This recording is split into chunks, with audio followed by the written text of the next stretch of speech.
amigos de YouTube, iniciamos un nuevo proyecto y este es un proyecto un poco raro porque esta radio es una radio que me ha regalado uno de mis hijos.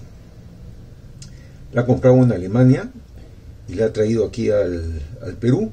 Entonces acaba de, hace unos días de llegar el paquete, lo he sacado y no me quiso decir nada, y sencillamente me encuentro que es una radio alemana con mucha historia, que es lo que vamos a ver ahora, del año 1938, y es una radio preguerra, antes de la Segunda Guerra Mundial, y está en aparentemente muy buenas condiciones. Esta radio, la persona que la vendió le indicó de que en su ciudad él ha escuchado con muy bajo volumen, pero sí ha llegado a escuchar algo, y que la ha tocado, le ha hecho algún tipo de cambio de componentes básicos, pero ha tratado de dejarla de la manera más original posible. Entonces, dicho esto, un primer paneo de la radio, ¿no? Dos botones, un sintonizador central, un logotipo, ¿no? En la parte de atrás está completa su tapa con todas las indicaciones. Acá está la marca, es una Deutscher Kleinenfanger 1938. Entonces, visto el primer esquema, no voy a desarmarla todavía porque quiero hacer un poco de historia, porque esta pieza es una pieza especial, y van a entender por qué es especial. Vamos a revisar de dónde sale y por qué existe esta radio y por qué es una pieza muy solicitada, coleccionable. Entonces vamos a la historia y eso lo vemos en los siguientes minutos. La Primera Guerra Mundial del 14 al 18 había llegado a su fin. Europa estaba devastada, millones de muertos, pueblos íntegramente destruidos, economía deprimida. Alemania se había rendido, había sido el gran derrotado.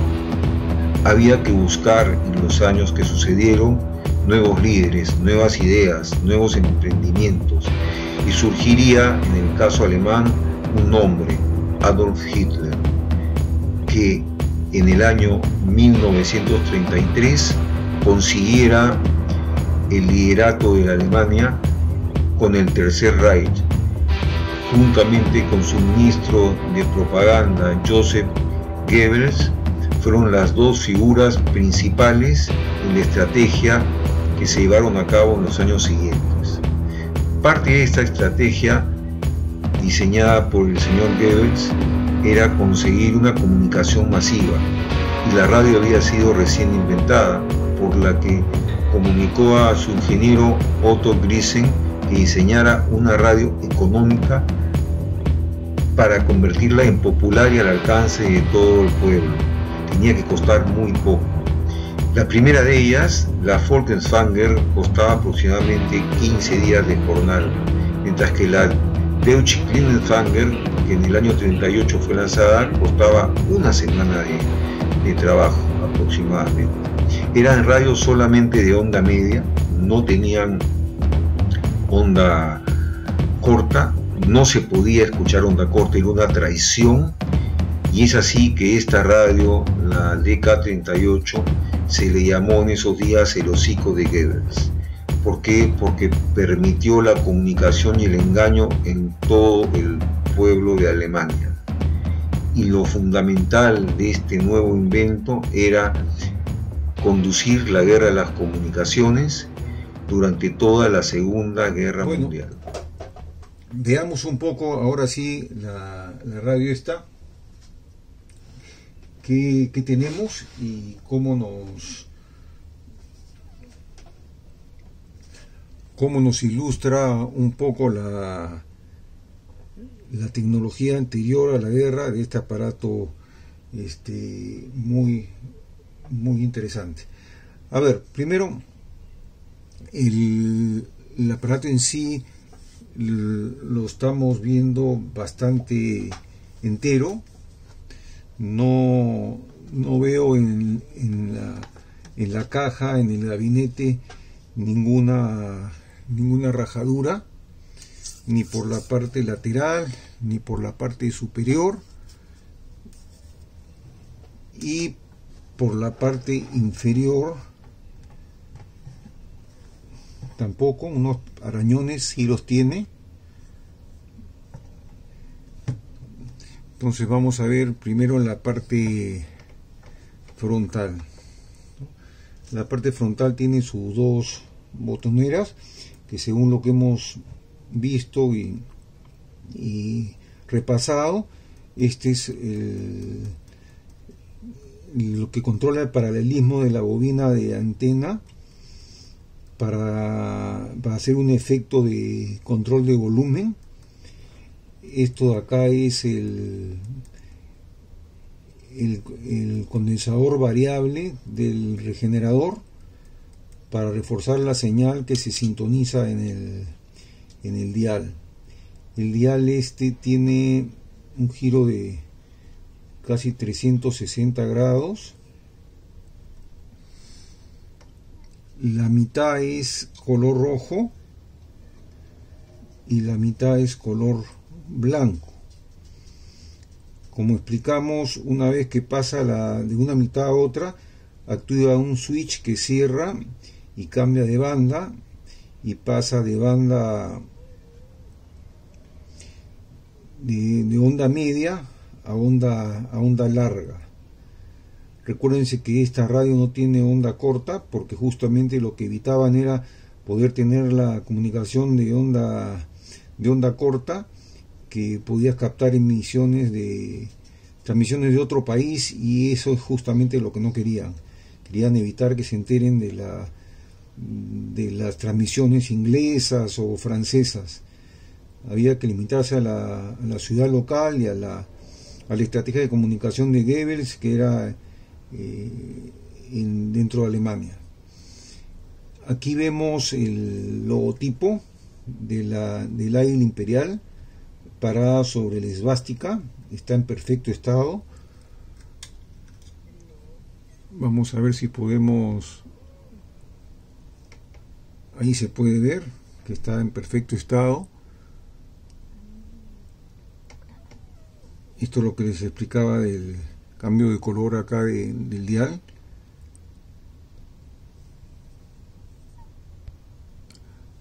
La tela es una cobertura de parlante. La veo un poco suelta, pero está pegada, y acá hay unas manchas aquí y aquí. Vamos a ver si se pueden limpiar de los años, o algo puede ser pegamento, ¿no? Habría que verlo. Lateralmente hay que limpiarlo para tener la baquelita en mejor estado. Vamos a la parte posterior. En la parte posterior tenemos la tapa. La tapa sí está completa. En esta parte central superior vemos que ha perdido el brillo, aparentemente por algún roce. Vamos a ver si se lo podemos recuperar con un brillo de esmalte de uña, para darle la misma tonalidad. Está completa la leyenda. La marca de esta específica era Roland Brandt. Acá también dice Roland Brandt. Esta radio la hacían casi más de 2 docenas de empresas, que tenían la misma caja, los mismos componentes, con ligeras variaciones. Y este en particular fue hecho por la Roland, así como podía haber hecho por la Philips o por la Blaupunkt o por cualquier otra empresa que Brown que pudiese hacer estas radios, ¿no?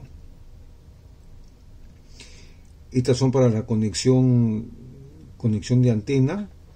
Acá tienes 3 diferentes conectores de antena, los 3 de la derecha, el de la izquierda es para tierra, por eso acá hay un grifo.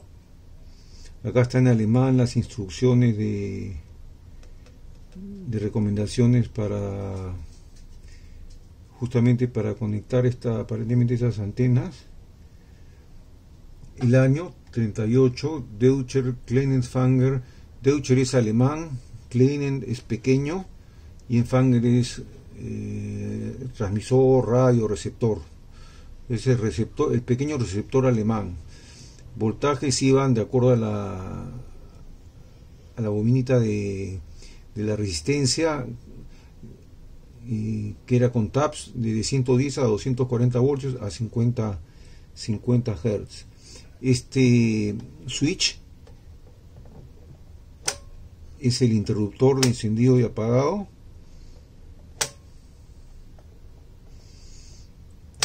Este sello lo veo en diferentes radios de la época.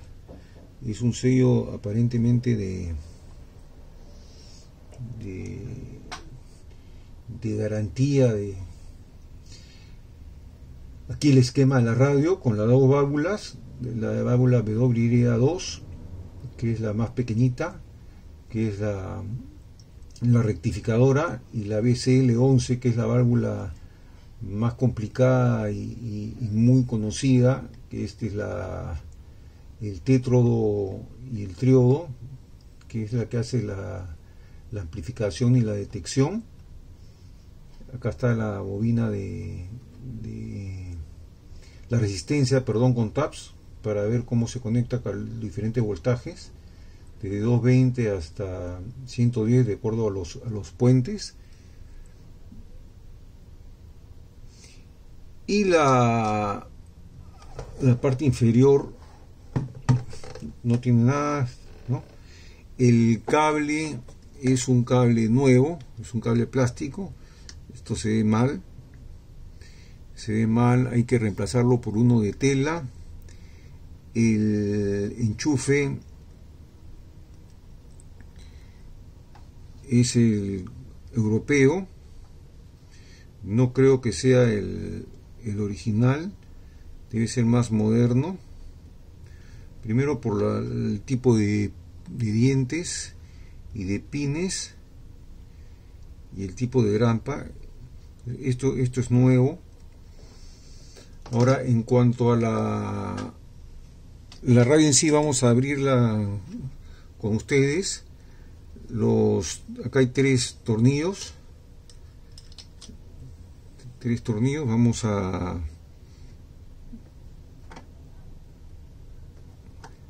sacarlos.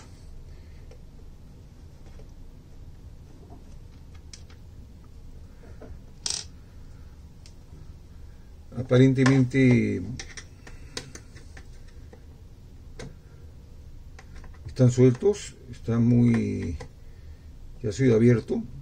La indicación es que esta radio, cuando se compró, especificaban que encendía, pero que era muy débil el sonido, pero que encendía. Vamos a ver si es cierto. Ahora, en cuanto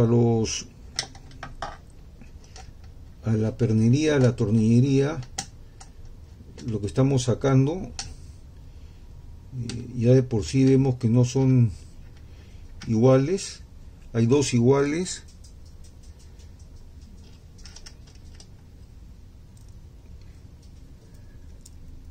Hay 2 iguales y uno tercero diferente. Quiere decir que no es, uno de ellos no es original, seguramente, así como las arandelas. Vamos a dejar esto a un costado y retiremos con cuidado la tapa. Pues una vez retirada la tapa, lo que nos encontramos es con primero una radio muy simple, Lo que destaca a primera vista es el chasis. Si ustedes ven, no es metálico, es también de una especie de baquelita o estos fenólicos prensado, es un plástico aislante. Entonces esto es una desventaja porque seguramente no es ninguna protección contra no hay un blindaje contra interferencias. Vemos polvo. Las válvulas, acá vemos la válvula rectificadora, la BY2, que tiene esto es lo que le da valor, tiene la misma águila imperial con la esvástica. Veámoslo un poco más con mejor acercamiento. La válvula, la otra válvula, la BCL11, también tiene el águila imperial. El parlante o el altavoz también vemos que tiene el águila imperial en la parte posterior. Esto es prensado, no es metálico. Acá hay un imán metálico que fíjese cómo es el altavoz. Significa que acá se producía un campo magnético con esta bobina que hacía vibrar al diafragma. Acá están los dos cables de conexión de los polos.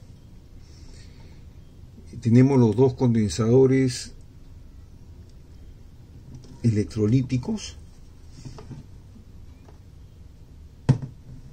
No vemos el águila imperial, puede ser que esté tapada. Tenemos un transformador en la parte inferior atrás con el águila imperial igual. Eso debe ser un transformador o si no es un transformador, debe ser la bobina también que usaban de Chant para el filtro Pi, porque este parlante no veo que esté conectado a ningún transformador de audio. Por lo tanto, esto no es un transformador de audio, más asemeja a ser una bobina con núcleo metálico. O sea, es una bobina Chant, un fusible. Acá está la marca, Roland Brandt, Berlín, y el número de la radio es la 193793, con grampas, de lo más sencillo. Acá tenemos un condensador variable con lámina de separación. El eléctrico es de plástico, de mica. Acá tenemos la bobina en la parte de atrás, bobina de antena con los devanados para la onda larga y la onda media. Y en la parte inferior no vemos, hay que revisarlo, pero antes de revisarlo vamos a, junto con ustedes, ver estas válvulas con cuidado.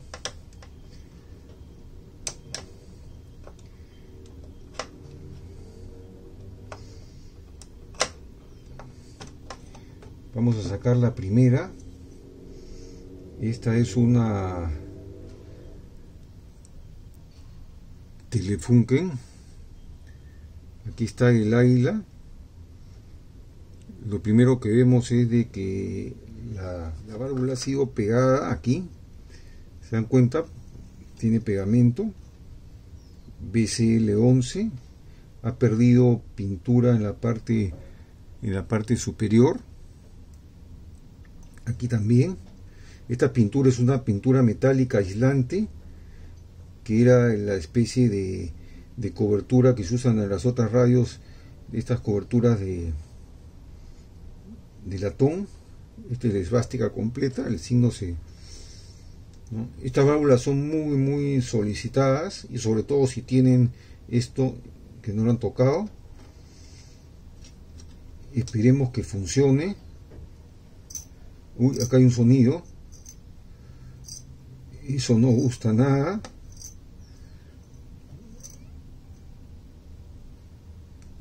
Y estoy viendo que lo que hay es un pedacito de vidrio, que aquí se ve. No es metálico, no es vidrio. Esperemos que, no sé, ya de por sí es una complicación, porque esta sola válvula con la esvástica y funcionando puede costar entre 200 y 300 euros esta sola pieza, y sería una pena que esto no funcione. Pero crucemos los dedos y que este vidrio sea un sobrante de fabricación y no influya sobre el funcionamiento de la misma.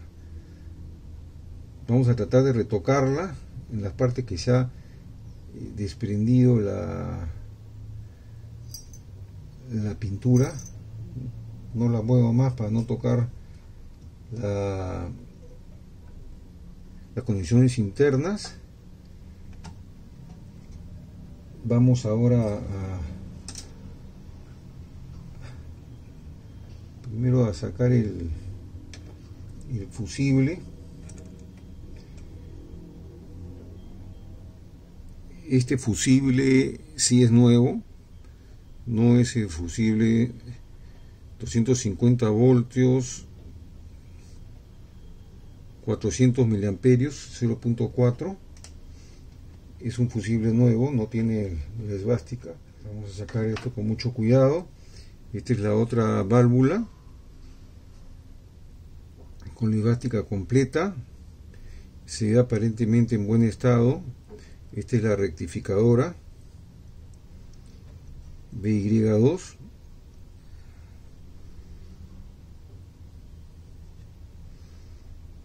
Esta aparentemente es de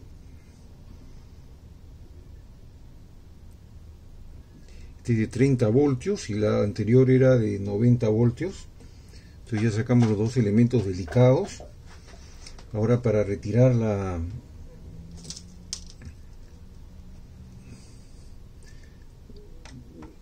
vamos a sacar estos dos tornillos para ver qué tipo de reparación le han hecho, porque si le han cambiado algunas partes, ya estamos dando cuenta de que algo han tocado. Vamos a tratar de ver qué cosas han conservado. Entonces retiramos los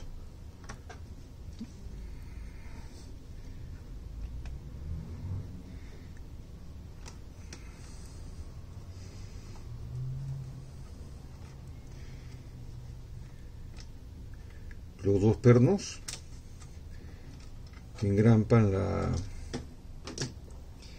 y tenemos que retirar también las dos perillas, seguramente. Así es. El cable es original, el cableado hacia el parlante. Solamente hay que darle vuelta para ver que nos encontramos por debajo. Y vamos a dejarlo ahí para tratar de hacer un mejor acercamiento. Esto es se dan cuenta del control del paralelismo que les hablaba. Al girar rompemos el paralelismo y quitamos inducción a la bobina. Esta es la bobina de antena.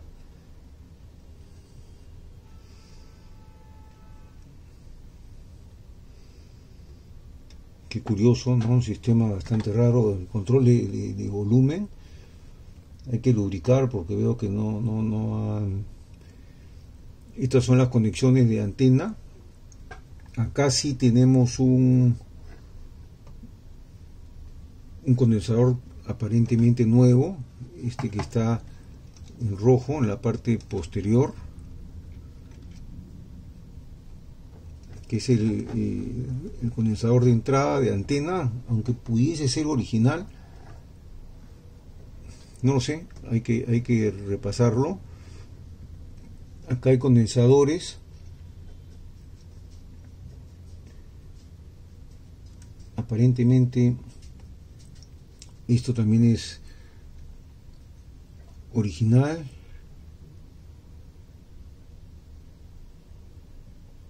Acá hay otro condensador pequeñito. Sí, en realidad no. Acá hay una resistencia, se dan cuenta cómo ha sido cambiada. Esta resistencia de aquí ha sido cambiada y para disimularla la han pintado con esmalte negro oscuro y han dejado la parte inferior para que se vea la codificación de la misma. Por lo tanto, esta pieza es nueva.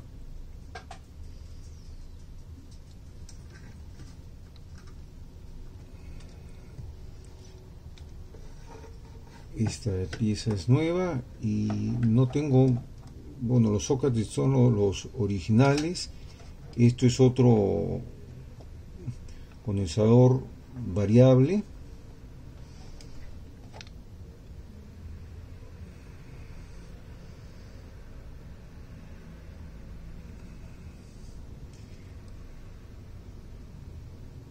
Acá hay un cable cortado, aparentemente este cable tiene es de tres líneas, porque acá veo que solamente están tomando la marrón y la negra. Hay una verde que es tierra que no está para nada conectada.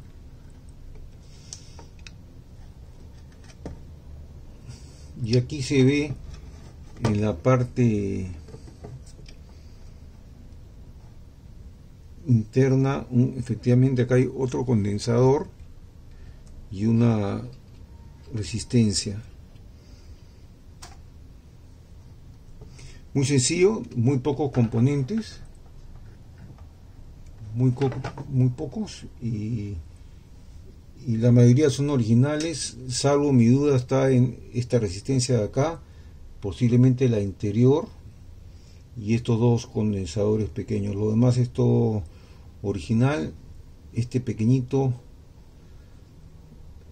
podría ser también nuevo por el año, si es del año 38.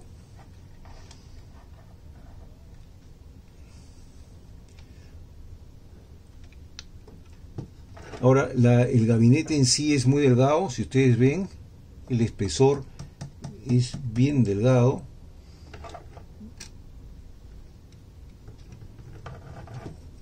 Tiene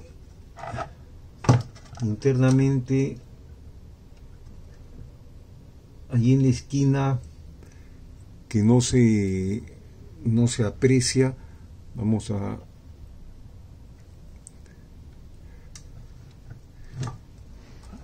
en la esquina superior, vamos a reenfocar la cámara.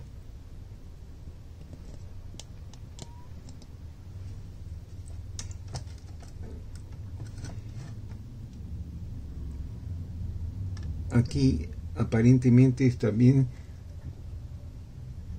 el logotipo de la esvástica con el águila, pero está muy mal logrado, no salió bien el repujado. Tenemos acá una numeración del chasis.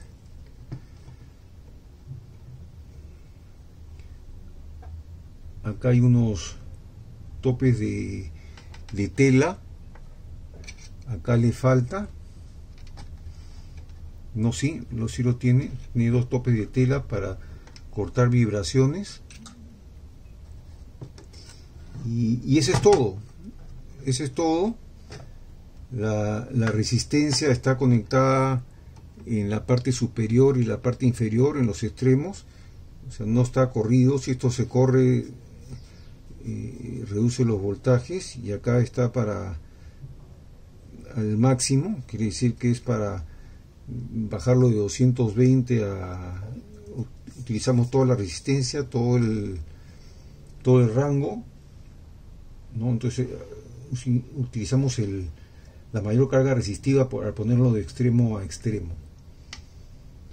Entonces, ¿qué voy a hacer? Voy a limpiar las componentes, limpiarlo por adentro donde se puede.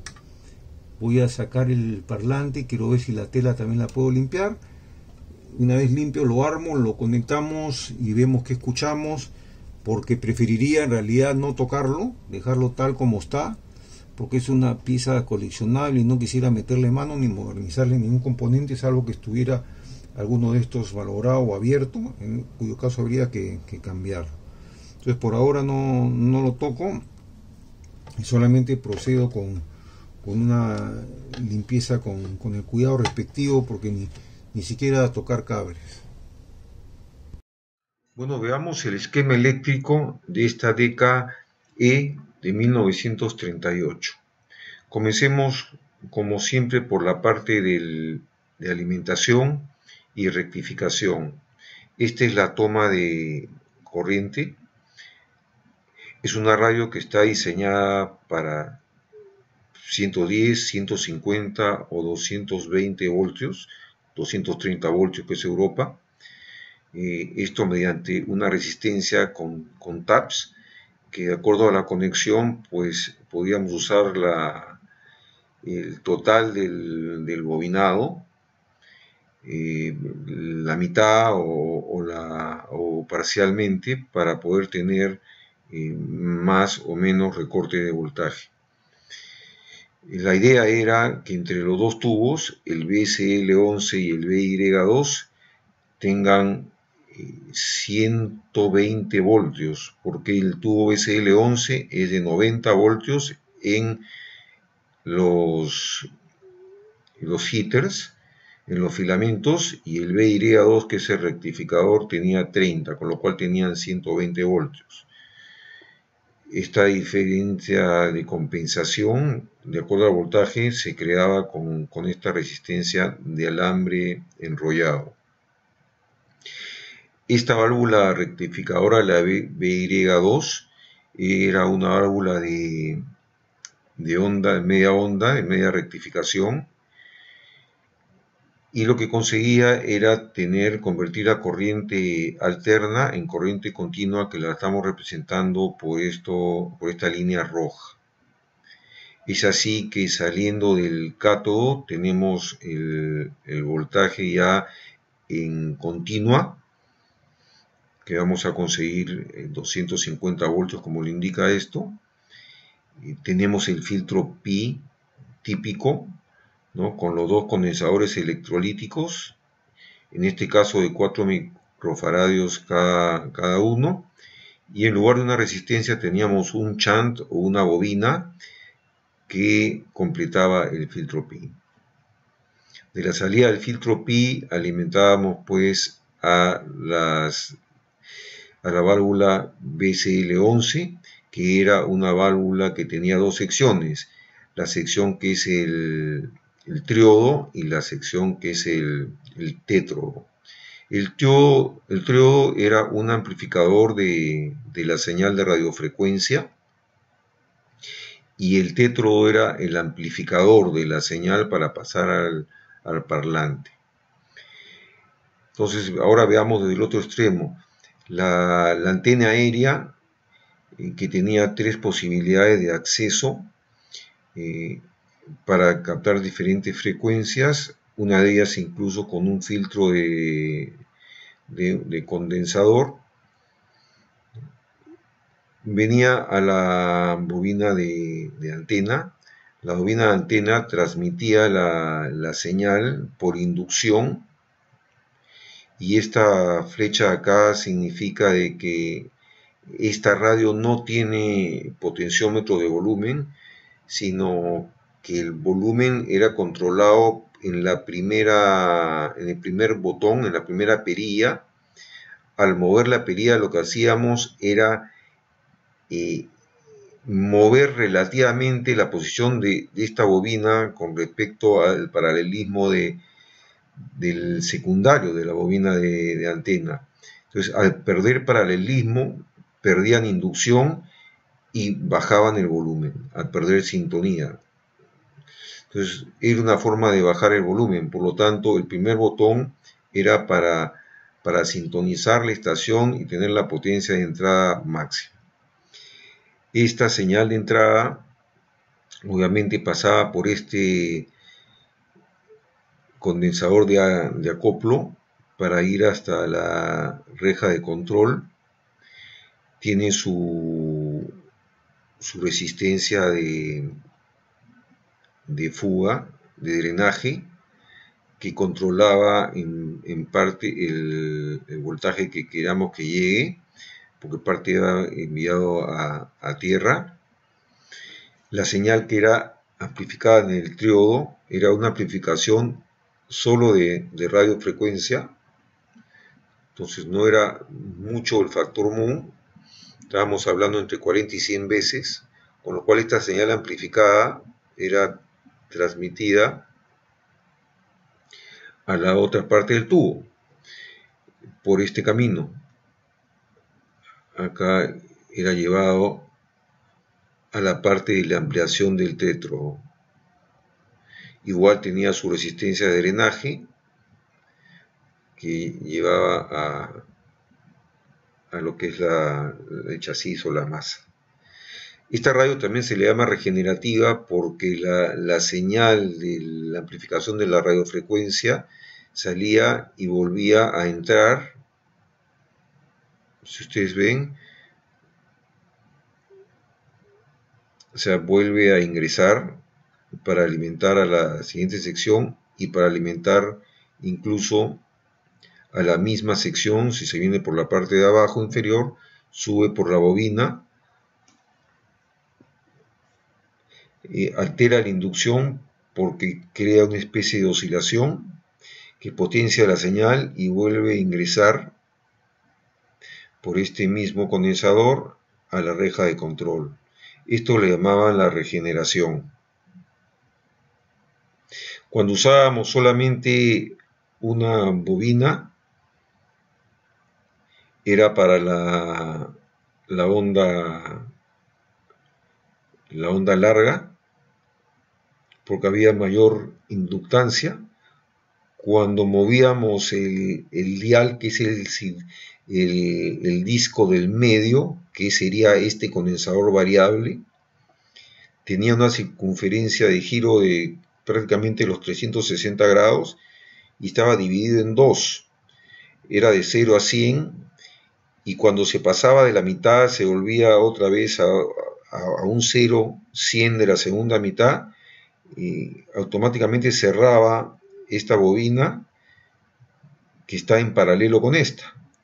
Al tener dos bobinas en paralelo bajaba la inductancia, y al tener menor inductancia era ideal para la onda media. Entonces esa segunda mitad del dial nos servía para onda media, la otra mitad que estaba en rojo para la onda larga con una sola bobina. Entonces esta señal hemos dicho que se amplificaba, regeneraba, volvía a entrar, o la señal también pasaba a la segunda etapa, que era la ampliación como tal ante el tetro. Aquí sale la señal ampliada, va al parlante, al altavoz.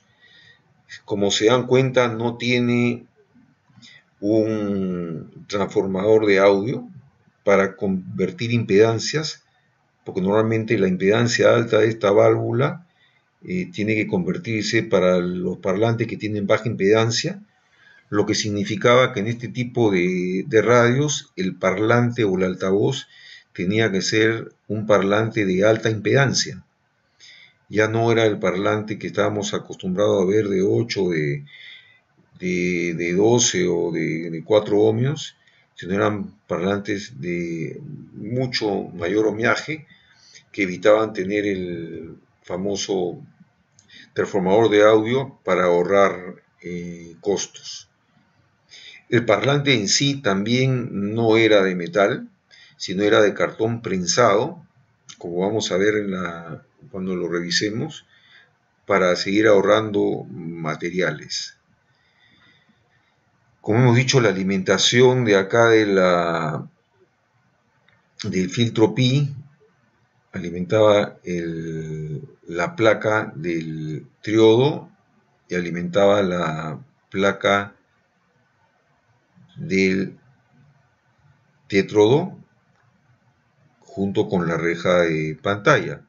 La reja de pantalla y la placa del tétrodo están básicamente al mismo voltaje y tenían un condensador aquí de 30 picofaradios muy pequeñito que en realidad era un filtro, hacía una función de filtraje de frecuencias, porque como ustedes entenderán, el tubo internamente se comporta como un condensador de muy poco picofaradios, y este es como si hubiera otro condensador en paralelo. Por lo tanto, en realidad era un filtro de pasabanda para ver qué queríamos eliminar de la señal de la frecuencia que van a pasar a este parlante.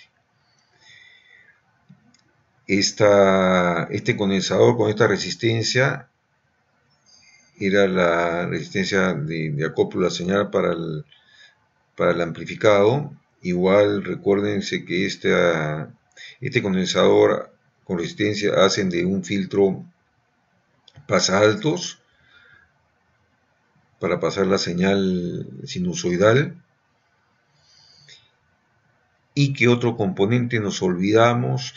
Este condensador variable era el condensador justamente que al mover el dial hacíamos cerrar el circuito tanque para escoger la sintonía de estación. Entonces, moviendo esta perilla central, que era la de mayor diámetro, que está en forma horizontal, éramos que captábamos la estación que queríamos escuchar. Y para mejorar la señal, justamente teníamos un segundo condensador variable, que era la tercera perilla de la mano derecha, que lo que hacía era que la señal de regeneración que ingresaba, teníamos que conseguir a través de mover esa segunda perilla que se acerque a la oscilación y que potencie la señal. Que no sea ni tan grande que creemos una oscilación que distorsione y malogre el sonido por la fuerte oscilación, sino que íbamos regulando la señal de manera de tener el mejor sonido posible con este condensador variable. Es decir, tenemos la primera perilla, que es la perilla de orientación mecánica de la bobina, la segunda perilla, que es la perilla del dial, la grande, que está en este condensador variable, y la tercera perilla de la derecha, que es esta, que es el condensador que alimenta la regeneración para mejorar la señal y tener una frecuencia prácticamente la misma de la que captamos con el anterior condensador, para tratar de acercarnos una oscilación y potenciar fuertemente la señal. Esta potenciación muchas veces podía ser de entre 40 y 100 veces si conseguíamos una alineación correcta de la señal. En la entrada también tenemos en el chasis. El chasis es un chasis vivo. en donde está el B negativo que quisiéramos decir, y esta resistencia variable que venía seteada de fábrica, con este condensador hacía el efecto de una alimentación. He puesto un punteado por acá, porque si ven, alimenta el cátodo del tétrodo. Entonces, al alimentar el cátodo del tétrodo con un condensador y su resistencia, lo que estamos haciendo es una especie de alimentación automática de cátodo para lograr el BIOS corriente, porque entre esta alimentación y la alimentación que conseguimos con esta reja de control y esta combinación de condensador con resistencia, estábamos consiguiendo un BIOS de la válvula adecuado para tener la máxima eficiencia. Este era el efecto que al menos entiendo yo que servía esta resistencia variable. Este es un fusible para evitar cualquier sorpresa. Este condensador de acá pequeñito era para limpiar la señal de alta frecuencia que se vayan a chasis y no contaminen la señal. Y eso es un poco lo que tenemos. Es una radio sencilla de 2 válvulas. Es el antecesor del superheterodino. No se compara con el sonido del superheterodino.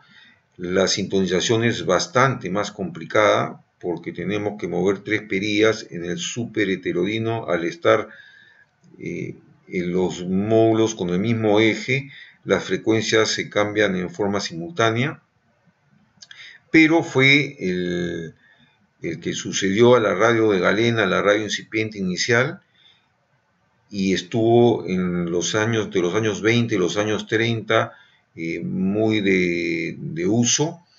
Después se aumentaron este mismo tipo de radios con más tubo de potencia. Esta potencia iba aumentándose en 3 etapas sucesivas para conseguir mayor potencia de sonido. Esa es un poco la explicación que les puedo dar de la misma. No sé si estoy 100% en lo correcto, estoy intuyendo, no soy ningún ingeniero de radio, soy un simple aficionado. Cualquier cosa que no sea como la estoy detallando ahora, pues háganmela saber en los comentarios, pero al menos lo que he explicado creo que se ajusta bastante a los esquemas originales de las radios tradicionales. Entonces, visto esto, vayamos con la radio en sí, para identificar esto. Bueno, ya retiramos la tarjeta del gabinete, hemos sacado el parlante,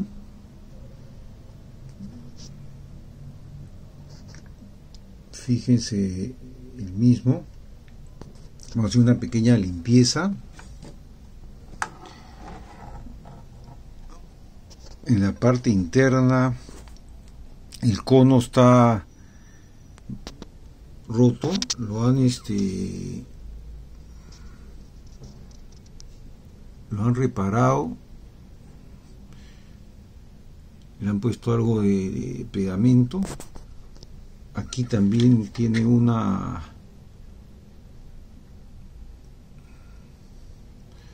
daño, una rajadura. Aquí también, como que quisiera, la tela está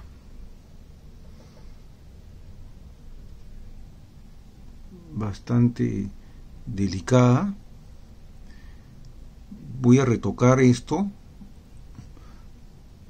partes, porque en realidad se le ve rígido, con excepción en estas partes que lo veo un poco débil. Vamos a retocarlo acá. Y por otro lado, el resto lo veo como para limpiarlo y no no tocarlo. La bobina está bastante bien.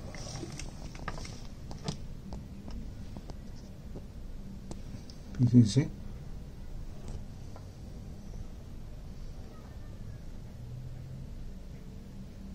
Estas son las resistencias.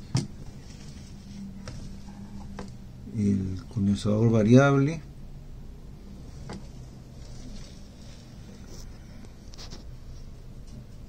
Los sockets.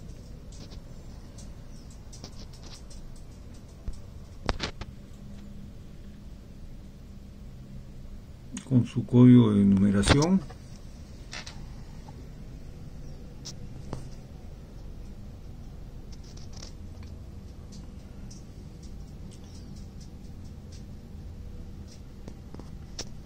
Entonces vamos a dejarlo tal como está, una limpieza, y vamos a armarlo y a ver si se escucha algo, ¿no? Limpiaremos también el gabinete, que ya lo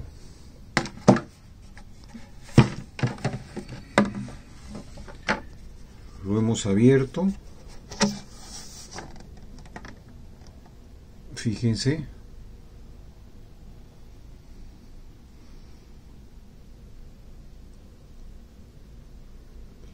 la tela está con manchas pero no voy a tocarla. Y venimos después de una limpieza también del gabinete y el armado para ver cómo se escucha. Bueno, vamos a encender después de la limpieza completa que le hemos hecho. Hemos incluso retocado en el tubo la parte encima que estaba pelada con pintura metálica plateada, conservando siempre no tocar los logotipos de la esvástica y el águila imperial para mantenerlo impecable. No hemos tocado absolutamente nada. Hay varios condensadores que son no modernos, pero los han cambiado en el camino. Hay como 5 que no son originales del año 38. Entonces no quiero tocarla, quiero ver cómo suena así, porque no pretendo dejarla con un sonido bueno, ni mucho menos, primero porque estas válvulas tienen mucho valor al ser originales y seguramente están desgastadas, por lo tanto no voy a conseguir mejorar el sonido sustancialmente. Prefiero dejarla original y que solamente que se escuche, es mi único objetivo. Entonces vamos con el Variac a ver primero si prende, porque recuérdense que teníamos el sonido interno de un vidrio suelto que podría inutilizar esta válvula y sería catastrófico. Ojalá que no. Entonces dicen que esta válvula era característica porque se ponía un punto rojo en el cátodo al medio que se encendía. Entonces vamos a ver si como están en serie, si prende este punto rojo. Entonces lo primero que voy a hacer es encenderla. Estoy con voltaje 0 en el Variac. Vamos a encenderla. Ya está encendido, voltaje 0, y vamos a ir aumentando de a poco el voltaje. Entonces primero vamos a llegar, este es de 220, vamos a llegar en la mitad, 115. No hay ninguno todavía que se note. Entonces vamos a 150, 160, 100, 210 voltios. No se ve nada. A ver, capaz demore esto en calentar. Sí, parece que acá está agarrando tonalidad. Ahora sí, apaguemos las luces. Se dan cuenta el punto rojo. Eso significa que sí está en serie y que el tubo por lo menos el cátodo está funcionando. No sé si la función es del tétrodo y del triodo estén, pero sí están enseriados y funcionan, no está el filamento abierto. Regreso con la luz. Entonces, dicho esto, dicho que la limpieza está, que no le he tocado componentes, vamos a cerrarla. Hemos recuperado la tapa, la hemos echado un poco de esmalte de brillo de uñas en la parte que estaba raspada, ha disimulado bastante. Y ahora vamos a poner su tapa y después vamos a ver qué tanto podemos sintonizar, si funciona o no funciona. Volvemos con la radio cerrada. Ya la tapamos, cerramos la radio. Este cable si no me gusta nada, hay que, como dije, no es original, hay que conseguir uno de tela. Los tornillos aparentemente son los originales, las aranelas no, porque las tres son diferentes. He hecho una pulida a la radio para darle brillo. Se ven que ha quedado bastante bien.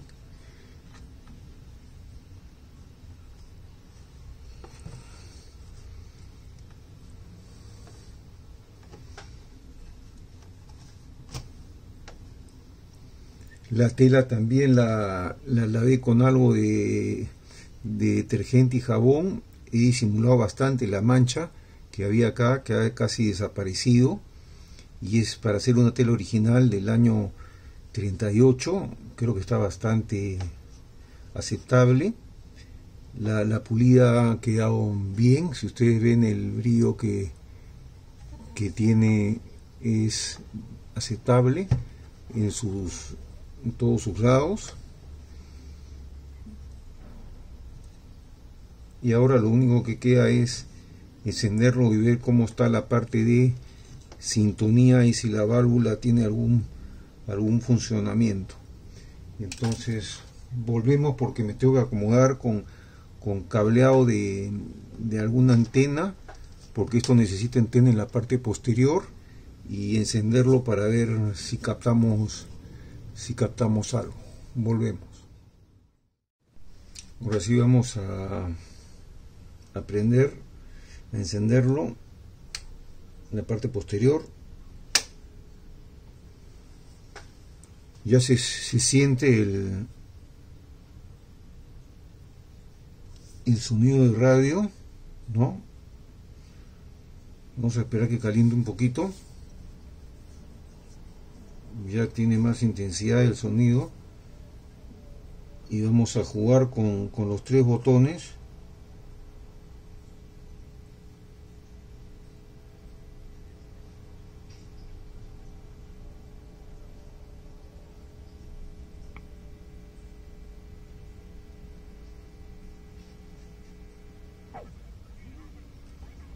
Ahí captamos algo.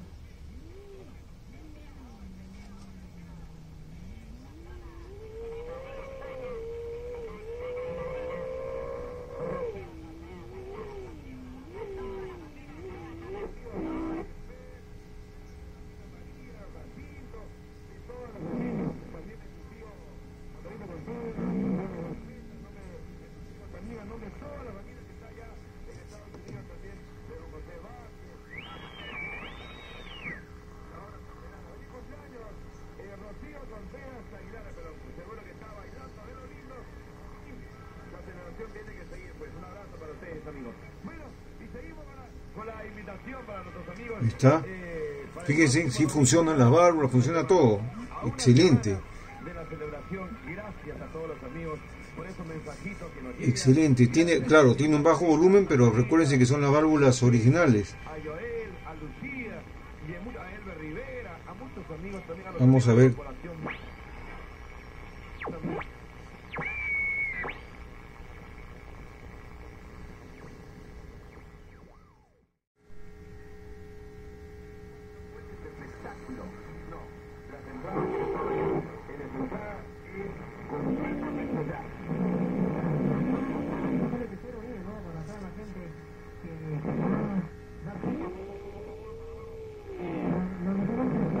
Hay otra estación en el 25.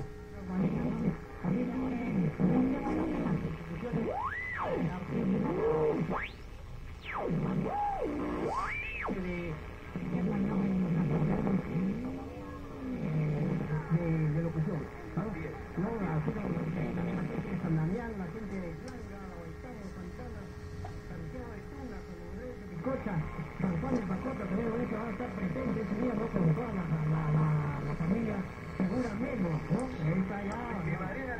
Claro, ahí está la señora Graciela Segura Melo. Este se escucha mejor, es el 25. A partir de las 3 de la tarde en el Hotel Aguas Marinas. No, pero muy estaba por Este es el que controla el paralelismo en la bobina, que al final también le da volumen. El aniversario pues que va a ocurrir nuestro gran amigo.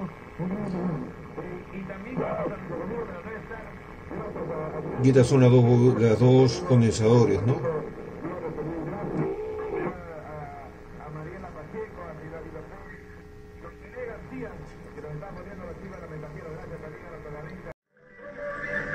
Fíjense, acá le he cambiado de ubicación.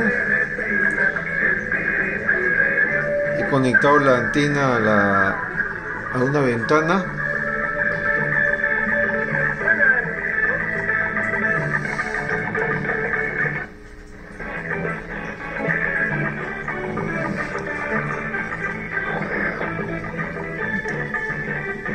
Y ven que suena mucho mejor.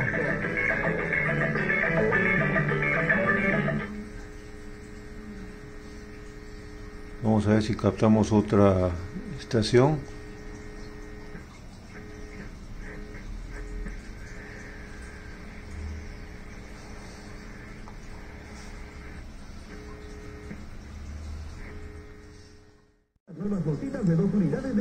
Otra estación. Acá tengo mucho mejor recepción. Ahora o nunca, pide tu Head & Shoulders con Yapa a sol un sol. Precio sugerido. RSOC 908-4119-RSOC 931-3419-. Vinos y piscos Santiago Criollo. Tomar bebidas alcohólicas en exceso es dañino. Meridianbet.de. La casa de apuestas que apuestas aquí. Anota un zorrigo. Del libro de Apocalipsis se encuentra por los ángeles rodeada, envuelta por el sol, pero está por su cabeza y es María, humilde esclava. Por su cabeza y es María, humilde esclava.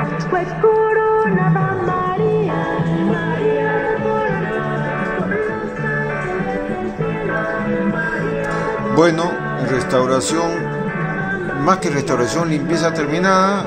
Espero que les haya gustado. Y tenemos un equipo histórico incorporado.